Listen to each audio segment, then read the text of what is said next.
Hi hello ನಮಸ್ತೆ ವೀಕ್ಷಕರೇ, 2 spoon ಚಾನಲ್ಗೆ ಸ್ವಾಗತ. ಬನ್ನಿ, ಇವತ್ತಿನ ವಿಡಿಯೋ ಬಂದ್ಬಿಟ್ಟು ಮೈಸೂರು ಮಂಡಕ್ಕಿ ಯಾವ ರೀತಿಯಾಗಿ ಮಾಡೋದಂತ ತೋರಿಸ್ಕೊಡ್ತಾ ಇದ್ದೀನಿ. ಇದು ನೋಡೋಕ್ಕೆ ತೇಟ್ ಮಂಡಕ್ಕಿ ಒಗ್ಗರಣೆ ಥರನೇ ಕಾಣುತ್ತೆ, ಆದರೆ ಸ್ವಲ್ಪ ಡಿಫ್ರೆಂಟ್ ಆಗಿರುತ್ತೆ. ಈ ವಿಡಿಯೋ ನೋಡೋದಕ್ಕಿಂತ ಮುಂಚೆ ನನ್ನ ಚಾನಲ್ಗೆ ನೀವಿನ್ನೂ ಸಬ್ಸ್ಕ್ರೈಬ್ ಆಗಿಲ್ಲ ಅಂದರೆ ಕೂಡಲೇ ಸಬ್ಸ್ಕ್ರೈಬ್ ಆಗಿ. ಈಗ ನಾನಿಲ್ಲಿ 1 ಸೇರಿನಷ್ಟು ಮಂಡಕ್ಕಿನ ತೊಗೊಂಡಿದ್ದೀನಿ. ಇದಕ್ಕೆ ಬೇಕಾಗಿರೋದು ಸ್ವಲ್ಪ ಕಡಲೆ ಬೀಜ, ಉದ್ದಿನಬೇಳೆ, ಟೊಮ್ಯಾಟೊ, ಹಸಿಮೆಣಸಿನ್ಕಾಯಿ, ಕೊತ್ತಂಬರಿ ಸೊಪ್ಪು ಮತ್ತು ಈರುಳ್ಳಿ. ಬನ್ನಿ ನೋಡೋಣ ಮಾಡೋದು ಹೆಂಗಂತ. ಮೊದಲಿಗೆ ನಾನಿಲ್ಲಿ ಪ್ಯಾನ್ ಬಿಸಿ ಮಾಡೋಕ್ಕೆ ಇಟ್ಟಿದ್ದೀನಿ. ಅದರಲ್ಲೀಗ ಎಣ್ಣೆನ ಹಾಕೋತಾ ಇದ್ದೀನಿ. ಈಗ ಸ್ವಲ್ಪ ಸಾಸಿವೆ ಜೀರಿಗೆ, ಆನಂತರ ಹಸಿ ಕರಿಬೇವನ್ನ ಕೂಡ ಹಾಕೋತಾ ಇದ್ದೀನಿ. ಮಾಡೋದು ತುಂಬಾ ಈಸಿ, ಹಾಗೆ ಟೇಸ್ಟ್ ಕೂಡ ತುಂಬಾ ಚೆನ್ನಾಗಿರುತ್ತೆ. ಈಗ ಇದಕ್ಕೆ ಕಡಲೆ ಬೀಜನ ಹಾಕ್ಕೊಂಡಿದ್ದೀನಿ ನಾನು. ಆನಂತರ ಸ್ವಲ್ಪ ಉದ್ದಿನಬೇಳೆ. ಈಗ ಎಣ್ಣೆಲಿನೇ ಚೆನ್ನಾಗಿ ಫ್ರೈ ಮಾಡ್ಕೋಬೇಕು.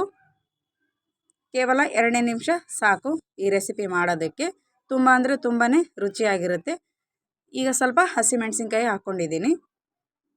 ಆನಂತರ ಹೆಚ್ಚಿಟ್ಕೊಂಡಿರೋ ಈರುಳ್ಳಿ ಕೂಡ ಹಾಕ್ಕೋಬೇಕು.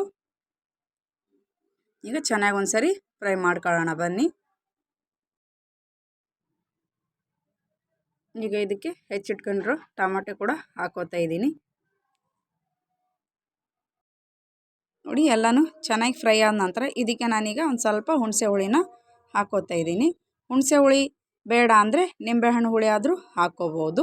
ಈಗ ಚೆನ್ನಾಗಿ ಒಂದ್ಸರಿ ಮಿಕ್ಸ್ ಮಾಡ್ಕೊಳ್ಳೋಣ ಬನ್ನಿ. ತುಂಬಾ ರುಚಿಯಾಗಿರುತ್ತೆ. ಸಂಜೆ ಟೈಮ್ನಲ್ಲಿ ಈ ಥರ ರೆಸಿಪಿನ ಮಕ್ಕಳಿಗೆ ಮಾಡಿಕೊಡಿ, ಇಷ್ಟಪಟ್ಟು ತಿಂತಾರೆ. ಈಗ ಇದಕ್ಕೆ ಅರ್ಧ ಟೇಬಲ್ ಸ್ಪೂನಷ್ಟು ಅರಿಶಿಣ ಹಾಕ್ಕೊಂಡಿದ್ದೀನಿ.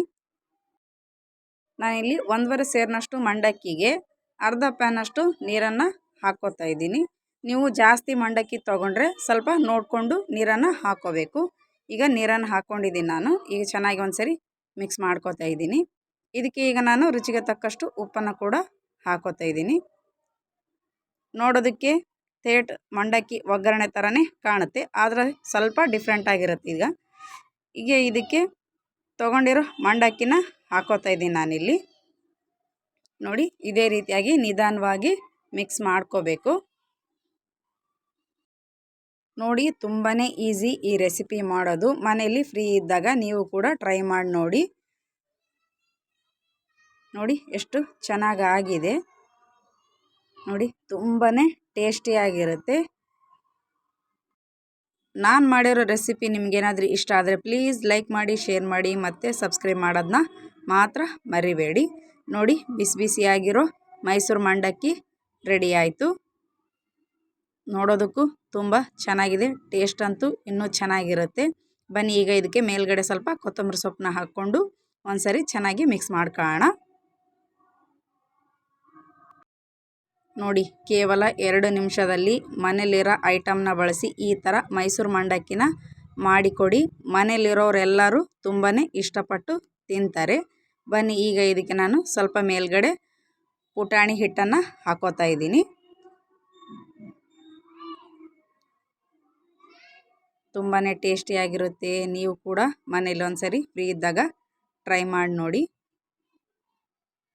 ನೋಡಿ ಎಷ್ಟು ಚೆನ್ನಾಗಾಗಿದೆ.